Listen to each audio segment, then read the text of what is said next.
कभी ऐसा हुआ है कि अचानक तुम्हारी दृष्टि समय पर गई हो और वही अंक सामने हो, एक जैसे दोहराए हुए, और उस क्षण कुछ पल के लिए तुम रुक गए हो।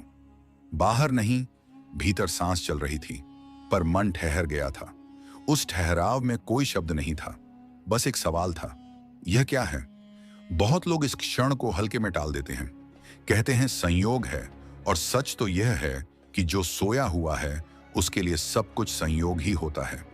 जागे हुए के लिए कुछ भी संयोग नहीं होता। संख्या कोई साधारण चिन्ह नहीं है। संख्या व्यवस्था है, लय है। जैसे संगीत में सुर होते हैं, वैसे ही अस्तित्व में संख्याएं हैं। फर्क सिर्फ इतना है कि संगीत सुनने के लिए कान चाहिए और इन संकेतों को देखने के लिए जागरूकता। तुम दिन भर सैकड़ों बार समय देखते हो, पर हर बार वही अनुभूति क्यों नहीं होती? क्योंकि हर बार तुम एक जैसे नहीं होते। कभी तुम चिंता में होते हो, कभी भय में, कभी आशा में, कभी थकान में। पर कभी कभी ऐसा क्षण आता है जब भीतर कुछ ढीला पड़ जाता है, पकड़ कमजोर होती है, उसी दरार से संकेत भीतर उतरता है। जिन अंकों को लोग एंजल नंबर कहते हैं, वे कोई आकाश से गिरे हुए संदेश नहीं हैं, वे चेतना की भाषा है। जब चेतना स्वयं को थोड़ा सा पहचानने लगती है, तब ये क्रम दिखाई देने लगते हैं। एक का अर्थ है अस्तित्व, आरंभ, जागरण। जब एक दो बार नहीं बल्कि बार बार आता है, तो उसका अर्थ होता है ध्यान दो।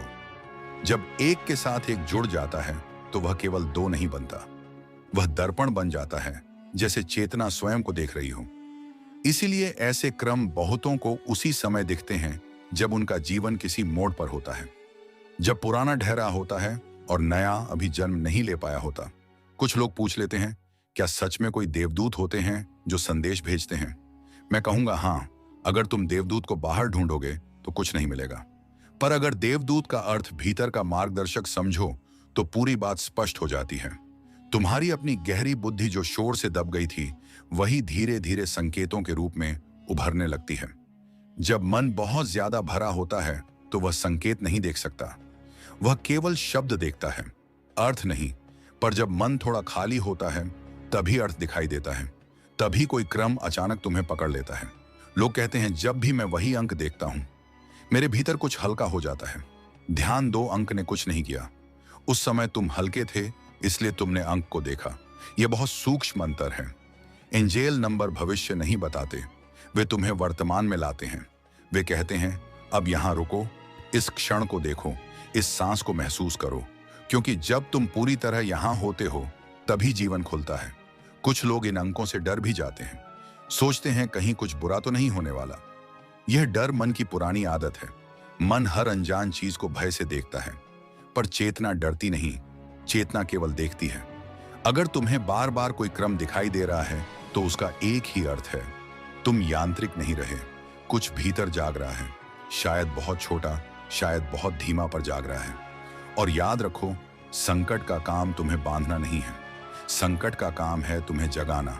अगर तुम संकेत को पकड़कर बैठ गए, तो वह भी जाल बन जाएगा। जैसे उंगली चांद की ओर इशारा करे और तुम उंगली को ही पकड़ लो। संख्या उंगली है, जीवन चांद है। जो समझ गया वह मुस्कुरा देता है, जो नहीं समझा वह गिनती करता रहता है। जब तुम सच में जागोगे, तब किसी संख्या की जरूरत नहीं पड़ेगी। तब हर क्षण संकेत होगा।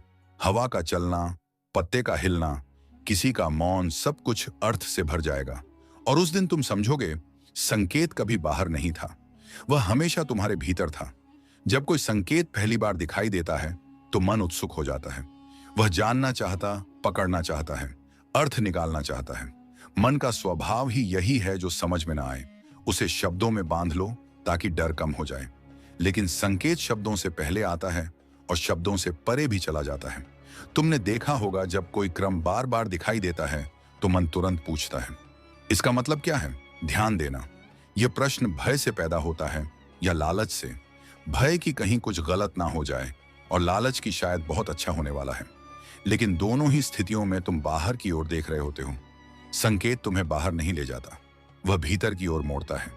जब वही अंक फिर से दिखाई देते हैं, तब असल प्रश्न है, यह नहीं होना चाहिए कि इसका अर्थ है क्या है, बल्कि यह होना चाहिए कि उस क्षण मैं कैसा था, मैं किस स्थिति में था। क्या मैं बेचैन था? क्या मैं खोज में था? क्या मैं थका हुआ था? या क्या मैं पहली बार बिना कारण शांत था? संकेत हमेशा तुम्हारी स्थिति के साथ जुड़ा होता है, संख्या के साथ नहीं। लोग अक्सर सोचते हैं कि कुछ विशेष अंक विशेष अर्थ रखते हैं। वे किताब में खोजते हैं, तालिकाएं देखते हैं और तय कर लेते हैं यह क्रम सुख का है, वह क्रम सफलता का है और कोई दूसरा क्रम चेतावनी का है।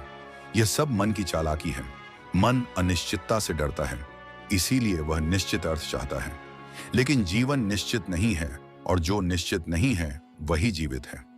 अगर कोई अंक सच में तुम्हारे जीवन में बार बार दिखाई दे रहा है तो उसका अर्थ तय नहीं किया जा सकता।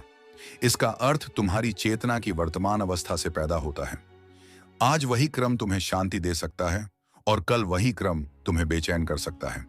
संख्या नहीं बदली, तुम बदल गए। इसीलिए कहता हूं, संकेत को मत पकड़ो, संकेत को गुजरने दो, उसे देखो, महसूस करो और फिर अपने भीतर झांको। वहां क्या हो रहा है वही असली संदेश है जिन्हें लोग देवदूत कहते हैं। वे कोई पंखों वाले प्राणी नहीं हैं जो आकाश में उड़ते हुए, वे तुम्हारी अपनी गहरी समझ है जो तब बोलती है जब मन चुप होता है। जब मन बहुत बोलता है तब भीतर की आवाज दब जाती है। जब मन थोड़ा शांत होता है तब वही आवाज संकेत बनकर उभरती है। इसलिए बहुत से लोग यह अनुभव तब करते हैं जब उनका जीवन किसी संकट से गुजर रहा होता है, जब पुरानी धारणाएं टूट रही होती हैं, जब वे जो थे वह पर्याप्त नहीं लगता और जो होना है वह अभी साफ नहीं है। यह बीच का समय ही सबसे संवेदनशील होता है। इसी समय संकेत दिखाई देते हैं। समझो इसे ऐसे, जब रात बहुत गहरी होती है तभी तारे दिखाई देते हैं। दिन में भी तारे होते हैं लेकिन दिखते नहीं। क्या इसका मतलब है? यह है कि तारे रात में पैदा होते हैं? नहीं, इसका मतलब केवल इतना है कि अंधकार में दृष्टि बदल जाती है। जीवन का अंधकार भी तुम्हारी दृष्टि बदल देता है। बहुत से लोग संकेत देखकर अपने ऊपर कोई विशेषता और लेते हैं। वे सोचने लगते हैं कि वे चुने हुए हैं, खास है। यह भी मन का जाल है। संकेत विशेष होने का प्रमाण नहीं है, संकेत सजग होने की संभावना है। फर्क बहुत सूक्ष्म है। जो व्यक्ति खुद को खास मानने लगता है वह फिर से सो जाता है। जो व्यक्ति खुद को सजग मानता है वह और गहराई में जागता है। संकेत का काम तुम्हें ऊंचा दिखाना नहीं है, संकेत का काम तुम्हें खाली करना है ताकि तुम स्वयं को बिना लेबल के देख सको, बिना नाम के, बिना कहानी के। कभी कभी ऐसा भी होता है कि एक समय तक संकेत दिखाई देते रहते हैं और फिर अचानक बंद हो जाते हैं। लोग घबरा जाते हैं, सोचते हैं अब क्या हो गया, क्या मैंने कुछ गलत कर दिया? नहीं, यह भी एक चरण है। जब बच्चे को चलना आ जाता है तो मां उंगली पकड़कर नहीं चलाती। उंगली पकड़ना केवल सीखने के लिए होता है। संकेत भी उंगली की तरह है। जब तक तुम्हें अपने भीतर देखना नहीं आता तब तक वे साथ चलते हैं। जब तुम्हें देखना आ जाता है तब वे चुप हो जाते हैं। ये चुप्पी बहुत सुंदर होती है, लेकिन मां उस चुप्पी से भी डरता है। मन कहता है अब कुछ नहीं हो रहा, जबकि सच ये है कि अब बहुत कुछ हो रहा है, बस शोर नहीं है। संकेतों की दुनिया में उलझ जाना भी एक तरह की नींद है। जागना संकेतों से शुरू हो सकता है, लेकिन संकेतों पर खत्म नहीं होता। जो वहीं रुक गया वह आधे रास्ते में रुक गया। तुम्हें यह समझना होगा कि चेतना का अंतिम रूप मौन है।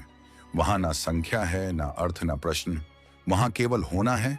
और जब कोई व्यक्ति उस होने को छू लेता है तब वह फिर कभी यह नहीं पूछता कि यह क्यों हो रहा है, तब वह बस देखता है और देखने में ही सब मिल जाता है। संकेत तब तक आते हैं जब तक तुम्हें सहारे की जरूरत है। जब सहारा छूट जाता है तब जीवन स्वयं मार्ग बन जाता है। अगर तुम इसे समझ सको तो संख्या तुम्हें बांधेगी नहीं, वे मुक्त करेंगी और उस मुक्ति में तुम पहली बार स्वयं को पहचानोगे। बिना किसी संकेत के भी पूर्ण एक समय आता है जब मन संकेतों से थक जाता है। ये थकान बुरी नहीं होती, ये पके होने का लक्षण है। शुरू में मन हर चीज को पकड़ना चाहता है, हर अनुभव को नाम देना चाहता है, हर रहस्य को सुलझा लेना चाहता है। पर जितना अधिक वह पकड़ता है उतना ही खाली हाथ रह जाता है। तब धीरे धीरे एक समझ जन्म लेती है कि शायद पकड़ना ही समस्या है। संकेत तब तक आकर्षक लगते हैं जब तक जीवन में भरोसा नहीं आया। जब भरोसा उतरने लगता है तब संकेतों की जरूर कम होने लगती है। यह भरोसा किसी विचार से नहीं आता, यह भरोसा अनुभव से आता है।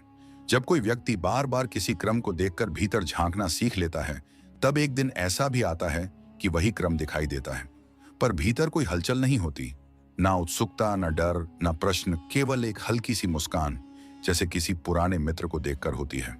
यही संकेत है कि अब तुम संकेतों के पार जाने के लिए तैयार हो, क्योंकि जो साधन था वह अब बोझ बनने लगता है। बहुत लोग यहीं चूक जाते हैं। वे संकेतों को ही अपना घर बना लेते हैं। वे गिनती करने लगते हैं, तुलना करने लगते हैं, दूसरों को बताने लगते हैं, और जो बात भीतर ले जाने के लिए आई थी वह बाहर का तमाशा बन जाती है। तब चेतना फिर से बाहर बहने लगती है। समझो, इसे ऐसे नाव का उपयोग नदी पार करने के लिए होता है। नदी पार हो जाने के बाद नाव को सिर पर उठाकर चलना मूर्खता है। संकेत नाव है। जीवन का तट मौन है। जब तुम मौन के करीब पहुंचते हो तब बहुत सी चीजें अपने आप छूटने लगती हैं। पहले जो प्रश्न बहुत महत्वपूर्ण लगते थे वे फीके पड़ जाते हैं। पहले जिन उत्तरों के लिए तुम बेचैन थे वे अनावश्यक लगने लगते हैं। ये खालीपन डरावना नहीं होता, ये विश्राम होता है। इस विश्राम में पहली बार तुम स्वयं को बिना किसी कहानी के महसूस करते हो। ना तुम कुछ बनने की कोशिश कर रहे होते हो, ना कुछ साबित करने की। बस होना होता है, और यही होना असली जागरण है। तब तुम्हें यह भी समझ में आने लगता है कि संकेत कभी तुम्हें विशेष बनाने नहीं आए थे, वे तुम्हें सामान्य बनाने आए थे। इतने सामान्य कि अस्तित्व के साथ एक हो जाओ। अलग ना रहो, अलग दिखो, नहीं बस बह जाओ।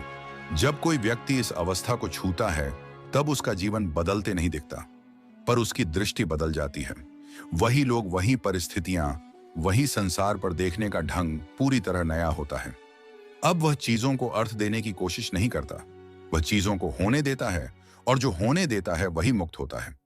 तब ना उसे किसी संख्या की जरूरत होती है, ना किसी संकेत की, ना किसी पुष्टि की। उसका भरोसा अपने भीतर जड़े जमा चुका होता है। वह जानता है कि जो होना है वह हो रहा है, और जो नहीं हो रहा उसकी आवश्यकता नहीं है। यह जानना बहुत शांत करता है। इस शांति में जीवन एक उत्सव बन जाता है। कोई लक्ष्य नहीं, फिर भी गति है। कोई मंजिल नहीं, फिर भी यात्रा है। और सबसे सुंदर बात यह है कि इस अवस्था में अगर कोई क्रम फिर से दिख भी जाए तो वह तुम्हें बांधता नहीं। वह बस एक स्मरण बन जाता है कि कभी तुम भी खोज में थे और अब तुम घर पर हो। घर कोई जगह नहीं है। घर कोई अवस्था है जहां कुछ साबित नहीं करना होता, जहां कुछ पकड़ना नहीं होता, जहां कुछ छोड़ना भी नहीं होता। बस होना होता है, और उस होने में अंक बचते हैं। ना अर्थ, ना प्रश्न, केवल जीवन बचता है, पूरा शांत, सहज। अगर यहां तक सुनते सुनते तुम्हारे भीतर थोड़ी सी भी शांति उतरी हो तो समझ लेना कि संकेत ने अपना काम कर दिया है। अब वह तुम्हें छोड़ सकता है और तुम जीवन हो।